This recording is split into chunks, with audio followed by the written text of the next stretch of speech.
বন্ধুরা আজকে বানিয়ে দেখাবো শীতের সবজি দিয়ে একদম একটা হেলদি এবং টেস্টি রেসিপি, যেটা কি স্কুল কলেজ অফিসের টিফিন বক্সেও দিতে পারেন।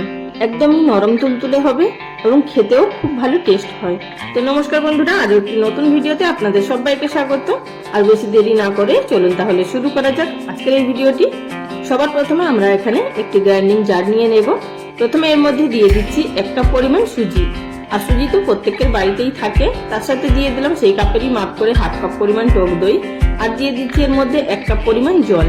দিয়ে এটিকে প্রথমে খুব ভালোভাবে মিশিয়ে নেব, যাতে করে সুজিটা দলা পাক পেকে না যায়।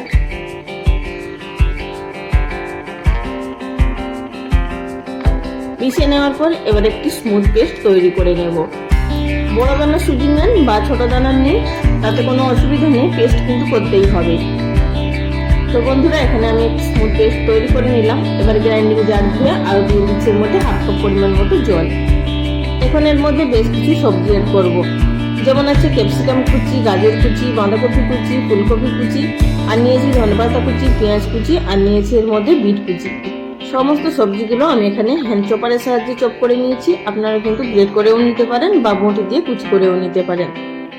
আর যারা নিরামিষের দিন তৈরি করছেন, পেঁয়াজটা কিন্তু বাদ দিয়ে দিতে পারেন, তাতেও কিন্তু খেতে খুবই ভালো টেস্ট হয়। তো এবার সমস্ত উপকরণগুলো এর মধ্যে খুব ভালোভাবে মিশিয়ে নেব। আর বন্ধুরা এছাড়াও আপনাদের পছন্দ মতো আপনারা সবজি দিতে পারেন, তবে আমি যা যা সবজি দিয়েছি তাই আপনাদের দিতে হবে, তার কোনো মানে নেই। আপনাদের বাড়িতে যেটাই থাকবে সেটাই দেবেন। এখন দিয়ে দিলাম এর মধ্যে স্বাদ মতো নুন, আর দিয়ে দিচ্ছি কয়েক দানা চিনি। তো এটা দিলে কিন্তু খুব ভালো টেস্ট হয়, তবে যাদের চিনি খাওয়া বারণ তারা কিন্তু চিনিটা স্কিপ করে দিতে পারেন। তো এটিকে খুব ভালোভাবে মিশিয়ে নিতে হবে, যাতে করে সুজির সাথে সবজিটা মিশে যায়। আর এখানে দেখতেই পাচ্ছেন যে সুজির পরিমাণটা কমই নিয়েছি, সবজির পরিমাণটা কিন্তু বেশি নিয়েছি, এতে করে নাস্তাটা কিন্তু খুবই হেলদি হবে। আর এই শীতের সময় তো প্রচুর মাত্রায় সবজি কিনতে পাওয়া যাচ্ছে। এবার 2 মিনিট মতো এইভাবে ফেটিয়ে নেব।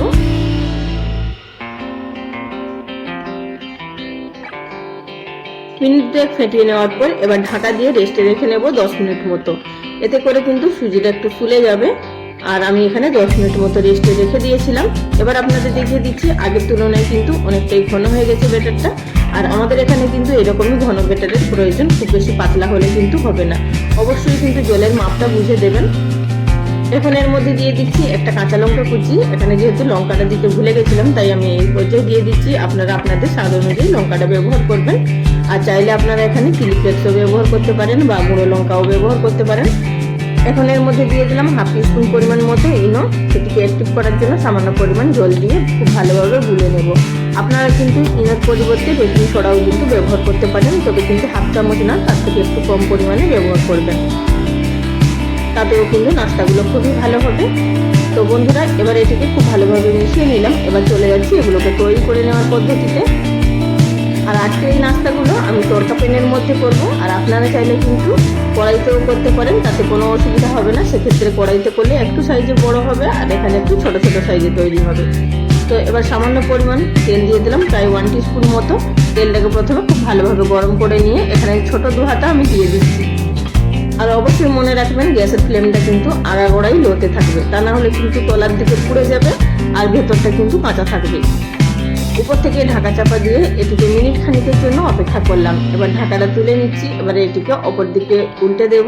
আর দেখবেন আস্তে আস্তে উপরের সারফেসটাও কিন্তু শুকিয়ে আসবে।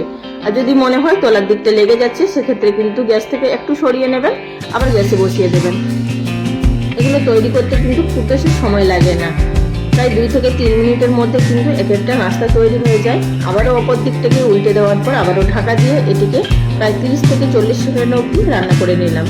এবার কিন্তু দুদিকটাই খুব ভালোভাবে সিদ্ধ হয়ে গেছে। এবার একটু উল্টে পাল্টে এটিকে ভেজে নেব এবং কালারটা চেঞ্জ করে নেব।